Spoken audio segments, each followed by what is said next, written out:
That's a fun story. One of the really cool things I think about some of these famous bands that really just transcend generations is that at a concert like this one that we're having this weekend, you're going to have deadheads who've been fans since they were little kids, but you're probably going, I shouldn't say little kids, probably young adults. But you're probably going to have some people maybe who are like totally from a totally different generation who are going to now create a love for the Dead based on a concert they saw in San Francisco in 2025.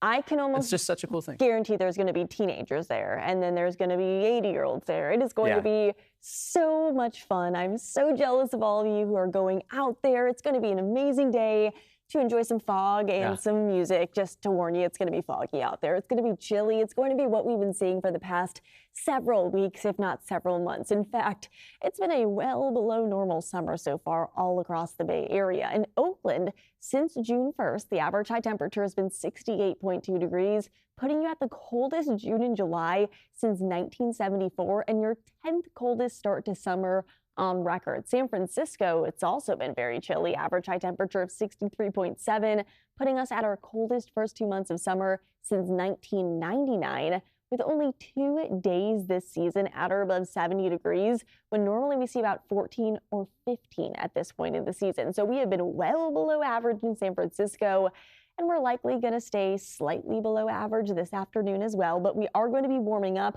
and adding to those 70s in just a couple of days. Warmer weather is just around the corner. So those of you who've been missing that more summer-like heat, it is going to be arriving this upcoming week. Early this morning, though, again, fog is the name of the game. It's filling in all of our valley communities, and it's creating a bit of visibility issues. So keep that in mind if you're heading out early this morning driving. Give yourself an extra minute or two. Downtown San Francisco, you're going to be seeing plenty of sunshine, but head on over to the western half of the city, and yeah, it's going to be foggy out there. Foggy down the peninsula as well, and likely not going to take a long drive, though, to see plenty of sunshine. That sunshine is going to be the name of the game inland, and if you want to soak up some sunshine along the coast, head down to Santa Cruz. This is going to be the one place that you're likely going to be seeing a little bit more of that sunshine. It's still going to be chilly out there, though. It's still going to be coastal chill. It's still going to be mid to lower 60s along the coast, and even chillier in the places that are going to be underneath the fog all day.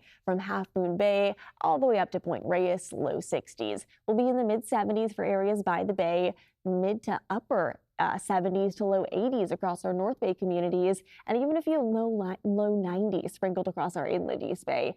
Mid to lower 80s down across the Santa Clara Valley. They'll be a bit more comfortable this afternoon. By tomorrow, it's going to be kind of a rinse and repeat. It might be a degree or two cooler across parts of our North Bay communities, no longer seeing the widespread 80s, but still mid to upper 70s. It's not going to necessarily feel that much cooler, as we are going to be seeing a little bit more cloud coverage sticking along our North Bay communities tomorrow afternoon before a dry pocket begins to move in. And drier air is going to be the name of the game starting next week, and it's likely going to allow those warmer temperatures to arrive into mid next week as well. Our wind gusts today are going to keep us more seasonable and sticking around through tomorrow as well. But again, high pressure is going to be returning by the time that we step out next week. The biggest thing that it's going to do for us this weekend and into early next week is deflecting all of the storms that would normally keep us well below average off and away. As that high pressure continues to build, it's going to keep those temperatures back to above average starting Wednesday and then staying in the 90s all through next week, and likely going to stay that way into the middle parts of August. Our long-range models are pointing at likely above average temperatures through the middle parts of the month. That includes coastal communities as well. So get ready for warmer weather and enjoy the more seasonal conditions. Back to you, Vern.